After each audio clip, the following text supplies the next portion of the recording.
Welcome back to my channel, Famous and Fabulous. I mean, they were nice guys, but they were tough. Sam Elliott's voice has made many people remember him. Deep, strong, you can't mistake it. But behind his mustache, the cowboy hats, and the cool Western style is something most fans never knew about. A quiet anger that's been building for years. Because even though Sam has earned respect over his 60-year career, there are 6 actors he's never forgiven. Some for what they did to acting, others for what they did to him, personally, at work, or secretly behind his back. He never said their names until now. At 80, he's not keeping quiet anymore.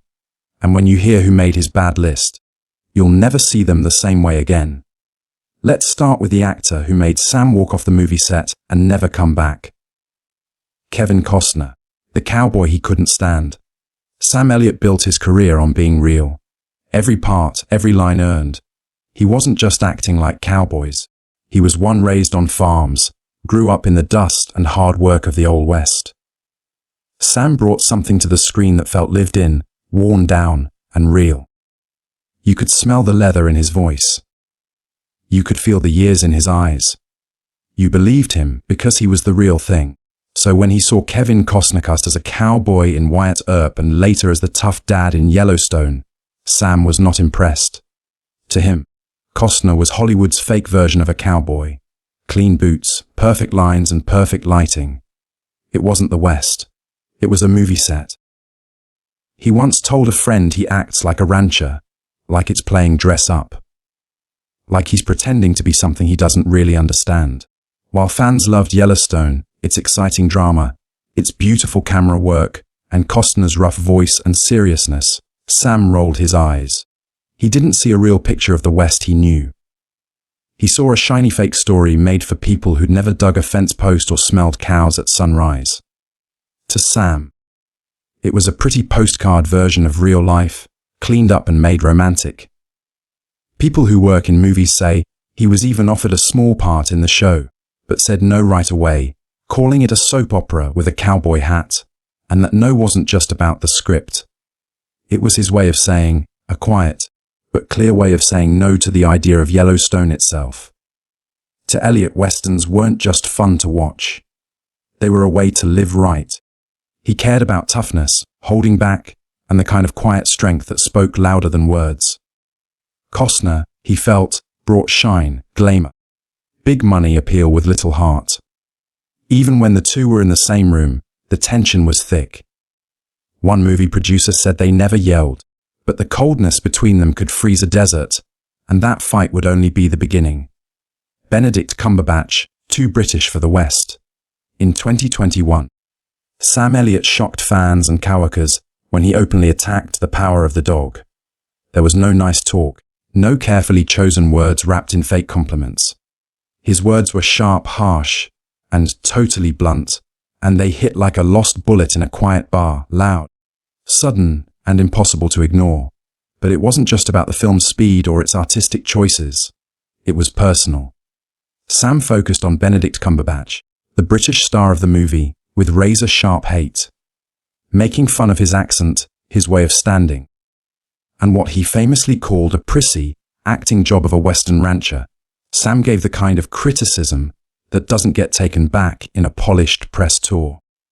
I mean, what the heck does this British guy know about the American West? He laughed during a podcast show, his voice dripping with equal parts anger and disbelief. The reaction was immediate and fiery. Fans of Cumberbatch and of the film's modern thinking take on being a man rose up in protest. Social media exploded. Critics called Sam an old relic from long ago, too stubborn to change with the type of movies he once helped make famous. They said he was gatekeeping, of holding on to old ideas of toughness and refusing to make space for new voices. But Sam didn't blink. He didn't make a statement to explain or offer a different view. He stood firm like a cowboy. To him, the power of the dog didn't just miss the point. It disrespected the tradition it tried to copy. He believed it made broken manliness look romantic, and didn't understand what the Western really stood for. He wasn't just attacking one performance. He was protecting a legacy, a A type of movie built on quiet strength, hard-earned wisdom, and a deeply personal way of doing right. Benedict Cumberbatch never answered back directly, but people who know say he was deeply hurt. Movie studio bosses reportedly held quiet, talks about whether to respond publicly, maybe with a subtle put-down or a diplomatic counter-argument, but Cumberbatch chose silence over making a scene. Sam, on the other hand, stood by every word like a gunslinger who'd already taken his 10 steps and pulled the trigger. To him, the West wasn't a costume or a movie filter. It was a way of living, a way of life that demanded truth, not what's trendy. And he wasn't about to let anyone, no matter how famous, rewrite it while he was watching. If that made people mad, just wait until you hear who he criticized next. Ashton Kutcher, the actor who embarrassed the craft. To Sam Elliott, acting is special, not a popularity contest, not a playground for people who want fame, internet stars, or tech business owners, but a skill built through hard work, patience, and raw emotional truth. Every part he believed had to come from someplace real, deep down earned. So, when Ashton Kutcher became famous through that 70s show followed by a bunch of silly romantic comedies and flashy Silicon Valley businesses, it didn't impress Sam, it annoyed him. To Elliot, it felt like a slap in the face of everything he cared about. Still, when the two were cast together for the Netflix series The Ranch, Sam didn't complain. He showed up, learned his lines, did the work. He was a professional after all. But behind the scenes, the cracks formed early. Crew members say the tension was obvious, even when no words were said. Sam reportedly complained to workers in quiet moments, shaking his head. He's a nice guy, he was heard saying, but no real actor. It wasn't about Ashton's attitude. It was his way of acting that rubbed Sam the wrong way. To Elliot, Kutcher stood for a new Hollywood. One where computer programs mattered more than being real, where follower counts were more important than resumes, where charm and copying ability replaced hard work and heart. To Sam, this wasn't getting better. It was getting worse. The special art of storytelling was being watered down by shortcuts, fake stuff, and slick branding. And while the show's audience saw chemistry on screen, Sam knew the truth. It was just acting, nothing more. Kutcher, always polished in interviews, called Sam a legend and praised him as a teacher. But Sam behind closed doors, he was far less nice. He's acting like a guy who saw acting on YouTube, he reportedly said to a friend.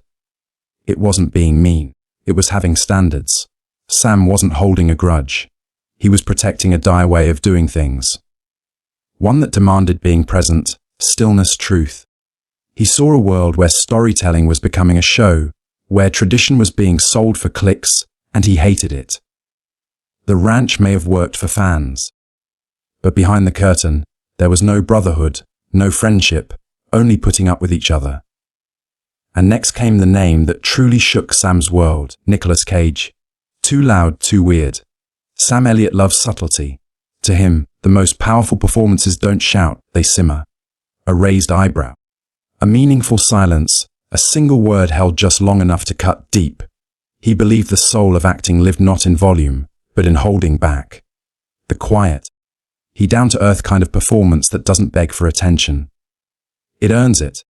So when Nicolas Cage exploded into the mainstream with his weird high-energy style, waving arms, big eyes, sudden outbursts, Sam didn't see brilliance.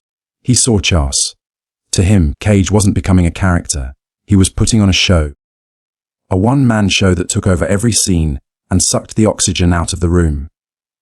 Even when they both appeared in Ghost Rider, Sam kept his distance on set. Polite, yes, respectful always. Warm, not even close. In later interviews, Sam never said names, but his criticisms were pointed. He spoke of actors who took over the screen with ego, who turn every scene into their personal stage play. Louder, bigger, flashier. Friends close to Sam knew exactly who he meant. It was Cage. He's more firework than flame. Sam reportedly told one close friend, big bang, no heat. While Cage built a group of fans on being unpredictable and crazy energy, Sam stayed loyal to a slower, steadier craft. He believed in underplaying, in letting the audience lean in, not pull back. To Sam, Cage represented a worrying shift in modern movies, a thirst for shock over story, a love of chaos for its own sake. He saw it as style overwhelming substance, acting as entertainment, not art. And while Cage won occasional awards and gave performances that critics called brilliantly unhinged, Sam wasn't buying it. Not for a second. To him, no trophy could fix what he saw as empty theatrics. Because true acting, in Elliott's book, wasn't about going viral. It was about going inward, about truth, stillness, humanity, the very things he believed Cage had long since given up. But the most unexpected name, the one that hit the hardest, was someone Sam once thought of as a friend. Jeff Bridges, the friendship that turned cold. Sam and Jeff Bridges were once cut from the same cloth. Deep, down to earth, poetic in silence. They didn't need flashy speeches or dramatic breakdowns to own a scene. Their power came from presence. That rare magnetic stillness few actors ever master. They were men who spoke volumes without raising their voices. Together, they starred in the cult classic, The Big Lebowski, a film that would go on to become a cultural landmark. On screen, they were magnetic, two sides of the same coin. Off-screen, they shared laughs, long conversations, and what looked like a real friendship built on trust and mutual respect. But somewhere along the line, something broke.